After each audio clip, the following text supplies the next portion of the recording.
The damp, hot wind moved slowly over the low coastal plain, carrying the mixed smell of salt and mud. During the rainy season, water lingered everywhere. The ground never fully dried. The short wooden houses darkened over the years as moisture sank into their beams. Smoke clung to the walls in grey layers, crossed by streaks where rainwater had washed the grime into long, uneven lines. Outside the village, the rice fields were abandoned again and again. Each new planting might be wiped out in a night by the sudden sound of artillery. Nguyen Van Thanh was born in such a place. For him, in early childhood, memory was first a vibration rather than an image. It was the slight sway of the house when bombs landed some distance away, the tremor in his mother's body when she pressed him hard against her chest, the sting in the air when the smell of burning mixed with the wet odor of disturbed soil. By then, the villagers had long since learned to treat enemy planes as part of the weather. After each bombing, adults picked their way through broken tiles and splintered beams, bending down to look for warm metal fragments among the debris. When they found them, they held them up to the children and said, "This is what the Americans dropped." The children did not understand strategy, politics, or front lines. They only knew that these words belonged with fire, with shaking walls, with cries in the night. Destroyed cowsheds, collapsed roofs, and overturned water jars became the first concrete shape of the enemy in their minds. When Thanh was 6, cadres came to the village for the first time. Their clothes were stiff with dried mud from long marches. Dark hollows ringed their eyes. They set up a kerosene lamp in front of a row of shattered walls, its light falling on wounded men wrapped so tightly in bandages that only their outlines were visible. The boy, wedged between adult legs, peered out and saw one cadre raise his hand for silence. The man's voice was not loud, but the words were clear. "The American soldiers won't treat you as human beings. They burn villages. They kill children. They don't intend to leave anyone alive here." There was no need to shout. No one argued. The cratered square around them had already argued on his behalf. After that, the stories the elders told the children all pointed toward the same end. One man spoke of seeing bodies from a neighboring village pushed into a trench along the rice field embankment. Another described meeting South Vietnamese troops on the highway and watching them drive an old woman into the roadside ditch. Children listened. In their minds, the enemy became something beyond any natural disaster, a source of damage that never passed, only returned in different form. Every adult repeated some version of the same warning. If you meet them, there won't be a second chance. If you don't shoot first, they will. Over time, hatred stopped needing reasons. It became the most stable element in daily life, something that did not depend on explanation. Night after night, in the long, wet darkness of the rainy season, that feeling settled and hardened. Thanh began to believe that the world was cleanly divided into two parts. One part contained victims, the other those who caused harm, and the line between them was fixed. In his own mind, he wrote his future in advance. He would grow up, join the army, take a gun, and make those who had brought suffering to his village pay for it. He did not regard this as a choice. It felt as inevitable as the alternation of rainy season and dry. At 16, he joined older boys from the village in carrying sacks of grain north to a supply point. It was his first time taking part in such work. Along the way, they walked past roads torn open by bombing, the twisted frames of motorbikes cut down by machine gun fire, bodies wrapped in mats and stacked by temporary rest areas at the roadside. Every scene seemed to repeat the same message. Hatred did not require further justification. His task was only to follow its direction. At the supply point, a cadre addressed them again. "The Americans don't treat people here as human beings," he said. "Sooner or later you will have to prove that you're not livestock." The words were not new. He had heard their like since childhood. But now, after walking through fields scarred by craters and past bodies that had no names, the sentences felt concrete. Thanh began to feel he had reached the edge of the war itself. At 18, he joined the armed forces. He was assigned to a small unit where most of the soldiers were very young. Their mission was to patrol the jungle, lay simple traps along trails, and observe and report on enemy movements. When he received his rifle, his palm sweated so much that the wooden stock became slippery. He told himself this was not fear, but anger finally finding a tool. For years he had felt a weight in his chest. Now, he thought, he could push some of it outward. The war in the jungle was unlike what he had imagined. The Americans fired flares at night that turned whole stretches of trees white and glaring, as bright as day. Helicopters passed overhead with a mechanical, insect-like beat. Their firepower, their supply method, the speed of their casualty evacuation, all of it lay far beyond his unit's capacity. In his first real firefight, Thanh realized that the enemy was not some faceless monster. It was a large, precisely organized, heavily equipped machine. He did not allow that thought to settle. He translated it back into the familiar line. They don't see you as human. That's why they fight like this. This kept his world intact. It took 3 days to prepare the ambush in which he was wounded.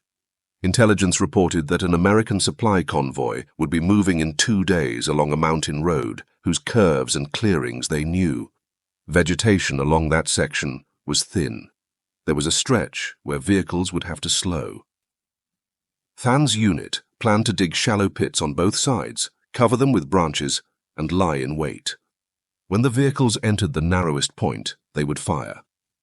It was one of the few chances they had to act first. The night before the operation, the air was heavy and close.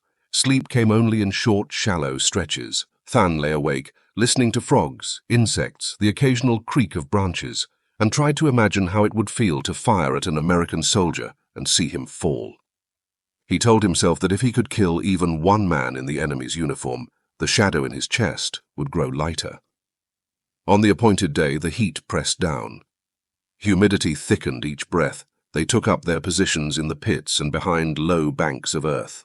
Time passed slowly. At first, the sounds from far away blurred into the background. Gradually, the noise of engines separated from other sounds, the thud of tires on uneven ground, the shift in tone as vehicles climbed or descended. The squad leader raised his hand. The unit went silent. They had not considered that an American reconnaissance aircraft might have seen the outline of their trap. The engines cut off abruptly. A heartbeat later, machine gun fire exploded, dense and suffocating. Bullets tore strips from tree trunks and flung bark into the pits. Rocket explosions punched through the undergrowth and sent pressure waves through the soil. The air turned into a continuous roar. For long seconds, Thanh could hear nothing else. The carefully prepared ground shredded under fire. The plan vanished. Through the shock, the squad leader shouted for retreat, but his voice broke apart in the noise. Thanh tried to raise his head to crawl. As he moved, a sweep of fire caught him along his right side. He fell into mud that instantly bloomed with blood. Heat and pain arrived together. He tried to pull himself forward. Each movement left more red expanding through the thin layer of water in the soil. The jungle's usual smell, plant sap, rot, wet leaf litter, was drowned by the scent of smoke and explosives. Breathing became difficult. The sound that had filled everything slowly receded. The edges of the world darkened inward. Through gaps in foliage, he saw fragments of sky like torn pieces of a burned map. Then that, too, went black. When he came to, there was a new smell in the air. It was not mud and blood. It was oil, cold metal, and some pungent chemical he did not know. He could not move. Rough rope bound his hands at his sides. His body shifted rhythmically. The vibration under his back was steady, unlike the ground. He felt wind against his face. Above him, air was being cut by something large. Voices came and went near his head. They spoke in a language he had never learned. He formed his conclusion at once. He was in American hands. That fact, he believed, led only one way. He shut his eyes and waited for what he expected next. His mind supplied pictures from stories he had heard, beatings, humiliation, experiments, executions. The aircraft lifted. His stomach rolled. For a moment he imagined they would throw him out. But the vibration continued steady. The wind cooled his skin. His thoughts dissolved and thickened. Finally, the movement changed. The stretcher tilted. He heard another engine, a different pitch, then the feeling of wheels under the frame. He was carried into a space where the light was hard and white. The floor under the stretcher shook with multiple footsteps. The air smelled of a disinfectant so sharp it made his nose sting. He had never smelled anything like it in the village or the jungle. He thought of only one thing. This was the road toward an end worse than being shot in a ditch. Orderlies pushed his stretcher down a corridor. Light from overhead fixtures fell in a continuous band. The floor tiles were a pale color. Footsteps and rolling wheels made exact, echoing sounds. He was moved from one station to another. Around him, corridors crossed. He heard the squeal of gurney wheels, the clatter of stainless steel, quick sentences in English, clipped and firm. All of it sounded less like a torture site and more like a machine designed to process as many wounded bodies as possible in the shortest time. This did not reassure him. He simply adjusted the thought. The cruelty had not yet begun. He tried to turn his head and failed. In flashes of sight at the edge of his vision, he saw South Vietnamese soldiers in their uniforms lying on other stretchers, civilians wrapped in bandages, other prisoners whose hands were tied like his. None of them was hanging from a post or being struck with a stick. The gap between what he saw and what he had expected widened. He filled it with the simplest idea. This was the surface, not the core. A medic wrapped a paper tag with a number around his wrist. The stretcher rolled on. They turned through a curtain into a quieter bay. The air felt cooler, as if it came from another world. He was transferred to a metal-framed bed. The rope around his wrists was untied and replaced with leather straps that fixed his arms to the rails. He recognized it as a precaution against struggling or escape.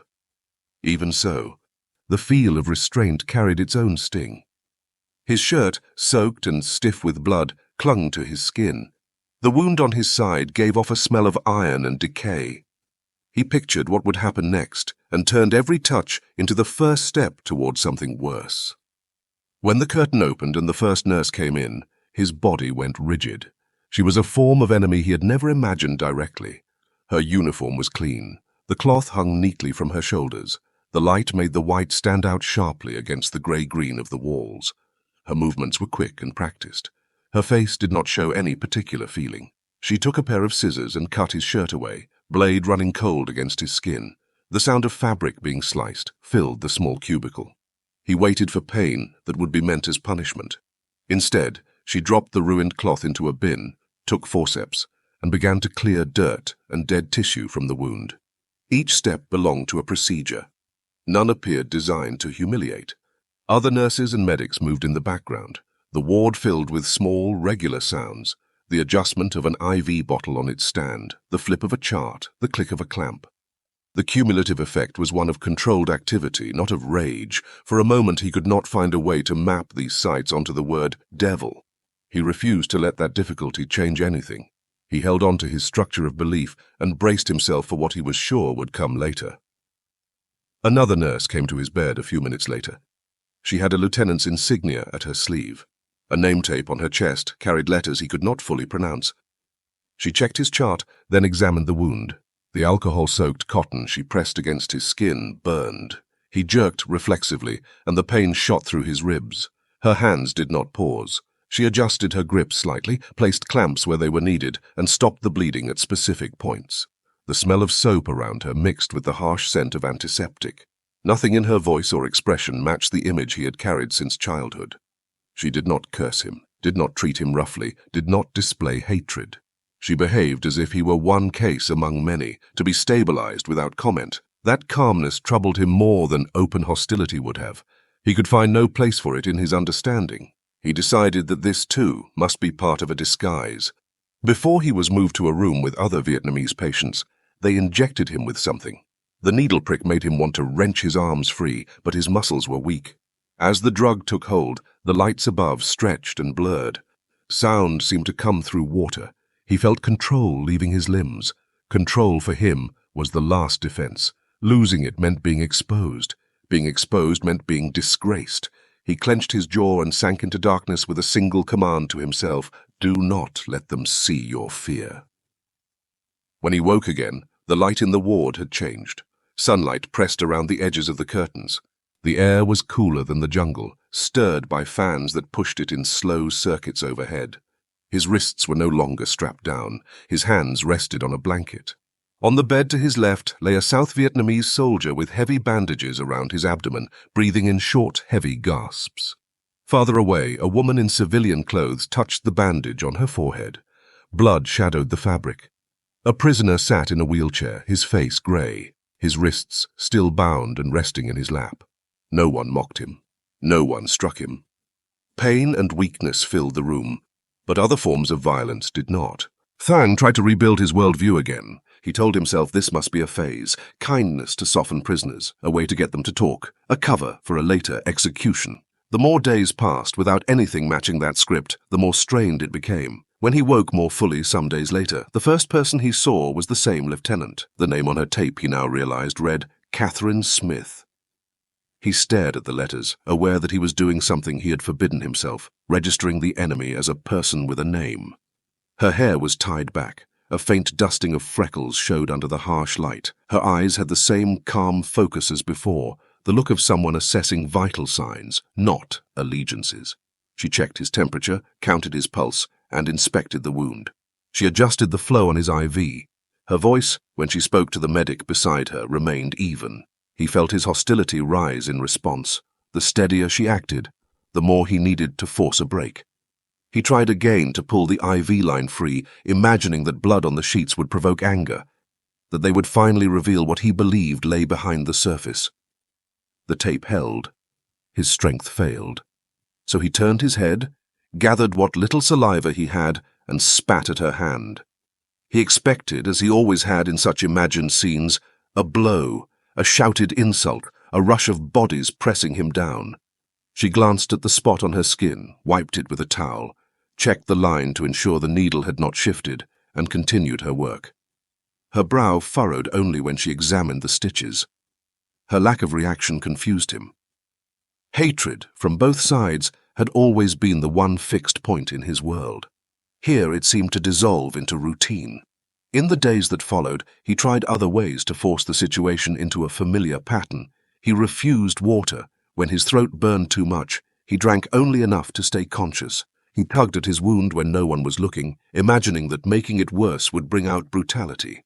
He lay awake at night, waiting for footsteps that never came, listening for the sound of doors closing for an interrogation that never started. The ward moved through its own schedule. Nurses made their rounds on time, day after day. They changed bandages, noted fever curves, distributed medicine. The rhythm of their work did not bend around who had been on which side of the front line. He saw one nurse move directly from dressing a South Vietnamese soldier's wound to doing the same for a prisoner on the next bed. He noted that when supplies ran short, the most effective treatment went to those in greatest danger, not those with the right uniform. None of this fit easily into the structure he had lived with. The boundary between us and them, which he had once imagined as a solid wall, seemed here like a line drawn on paper that the work of the ward ignored. The change came very slowly. It was not something he chose. It was something that happened around him, and to him. Each time someone adjusted his position so his back would not break down. Each time painkillers were administered without him asking. Each time the IV bottle was replaced before it ran dry. Each act landed like a small blow against the scaffolding of his belief. The hatred he had carried needed constant reinforcement. The scenes in the ward did not provide it. At night, when the fans turned and the ward's sounds fell to a minimum, he lay awake and listened to the small noises he had learned to distinguish. The faint clink when an IV bottle swung slightly, the shuffle of slippers, the rustle of paper. Those sounds were a kind of order. In a war, order usually meant relative safety, but for him, stability had become something double-edged. He trusted nothing that made him relax. One night, the lights flickered again and the fans slowed. A few seconds later, an alarm sounded somewhere in the compound, harsher and louder than the usual signals. Its vibration carried through the walls. He recognized the timing and the pitch. It was an attack warning. His heart picked up speed, uneven under the weight of blood loss and fear. He considered in a flash the old stories. Prisoners shot to prevent escape, abandoned in collapsing buildings, left where they lay because they were not ours. The chance that he had thought about in abstract terms was now in the room with him. The windows rattled as a pressure wave passed. Staff began moving patients who could be moved toward load-bearing walls. Gurneys scraped on the tiles. Curtains were flung aside and tied back. Orders flew in short commands. While most of those on their feet moved toward safer parts of the building, one figure came back into the ward. Her steps were deliberate, cutting across the alarm's noise. Than saw the curtain pull aside. It was Katherine. She did not seek cover. She went instead to each bed, pushing it closer to the wall with her hip and shoulder, checking that lines and tubes would not be torn free.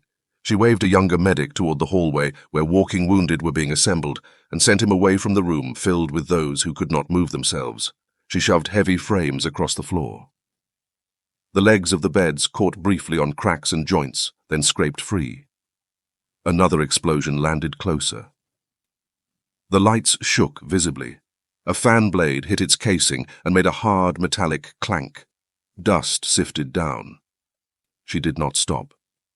She lifted a stained blanket and pulled it back over the chest of an unconscious man, tucking it in around his shoulders, as if trying to protect him from splinters.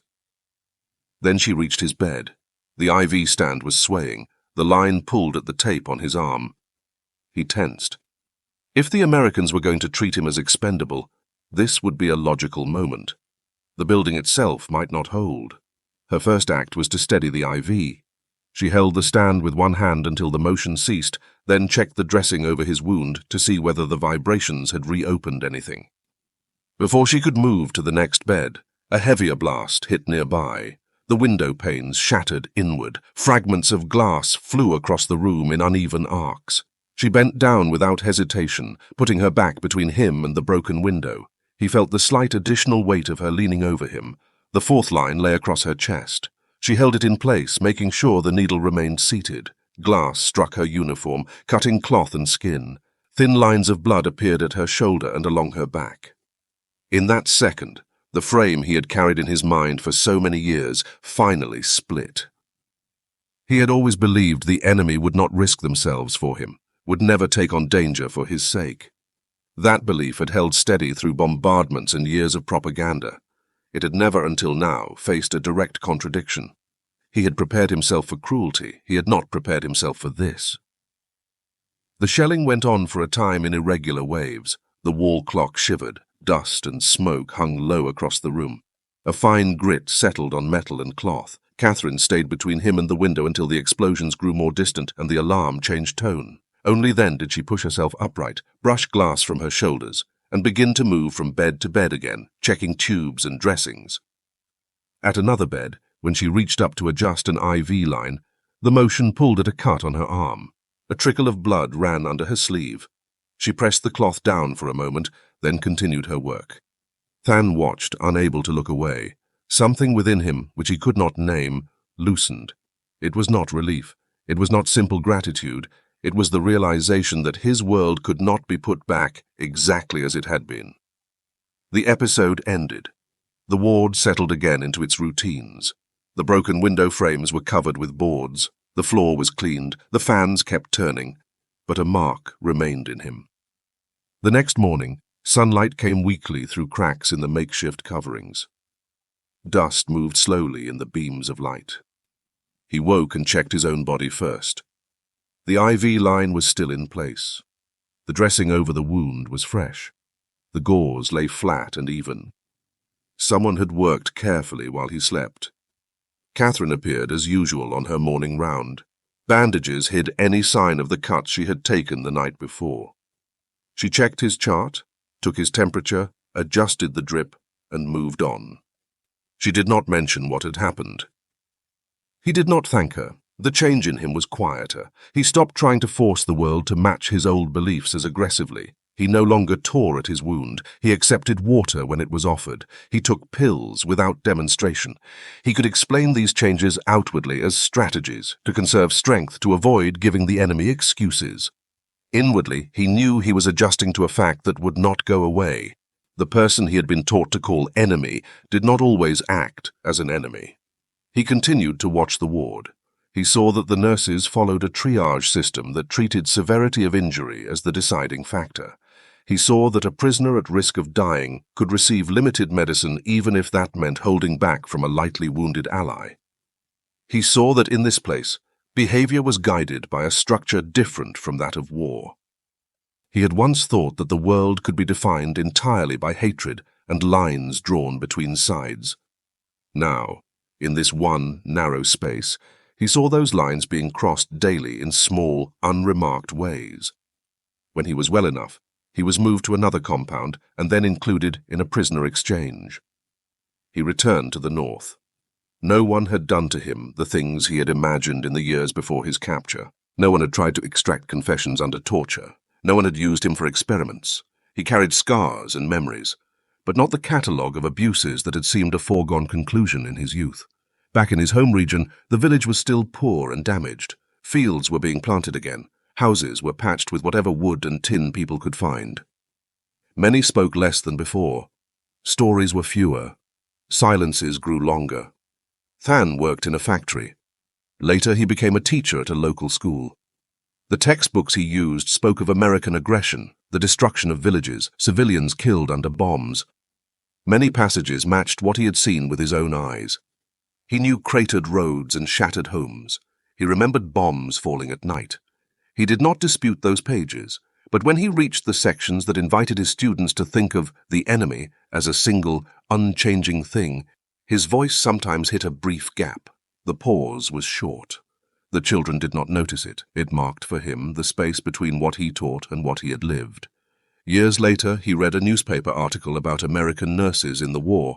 The piece mentioned hospitals on the Central Coast, the danger of their conditions, the attacks that had struck medical compounds. Its tone was detached. The facts it described opened old images in his mind. A black and white photograph accompanied the story. In it, a woman in a nurse's uniform bent over a wounded man. Tents loomed behind her. The woman was not Katherine. Still, something in the angle of her shoulders and the way she leaned felt familiar.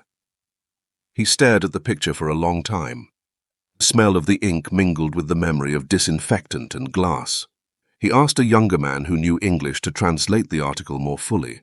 When he heard the part describing nurses continuing to work under rocket and mortar fire, he remembered details he had never told anyone. The faint smell of soap on Katherine's sleeves, the lines of her name on the tape above her pocket, the sound of glass hitting the floor as she leaned over his bed. He realized he did not know her full story. He did not know whether she had survived the war, returned home, had a life after that night. He knew only what she had done in a few moments in one ward. It was enough to prevent him from ever thinking of the word enemy as whole again. He asked around for a way to contact American veterans organizations. The process took time. He had to explain who he had been, where he had been captured, which year, what kind of hospital he remembered. His letter in Vietnamese was translated and sent abroad. He knew his chances of finding that one nurse were small. She might have changed her name or address. Years had passed. Still, he wrote, he described as precisely as he could the ward on the night of the attack, the alarm, the broken glass, the way she had thrown her body over his, the small cuts on her shoulder. He wrote that the first time in his life that he had been treated, simply and directly, as a living person and not just an enemy, had come from someone in the uniform he had been raised to despise. He did not expect an answer. The act of writing was enough to mark what had happened. He understood that hatred could last a lifetime, but once a crack had opened in it, however thin, the original shape could not be fully restored. In his later years, he sat in his doorway watching the village children run and shout. Their words were as sharp and certain as his had once been. They spoke easily in absolutes. He could not load all his experience into warnings for them. Most he could do when they spoke of enemies was sometimes to say quietly, "There are exceptions." The sentence was small. It did not erase the damage done, but it kept faith with one night and one choice. The ruins left by war in a landscape can be repaired. Fields can be replanted. Houses can be rebuilt. The cracks war leaves inside a person's understanding are harder to fill. Than knew he would never fully forgive what had been done to his village. He also knew he would never forget what had happened in that ward. From the night when a nurse, under rocket fire and breaking glass, bent over him to shield him, the story he told himself about his own life had changed. The crack that opened then was not reconciliation nor redemption.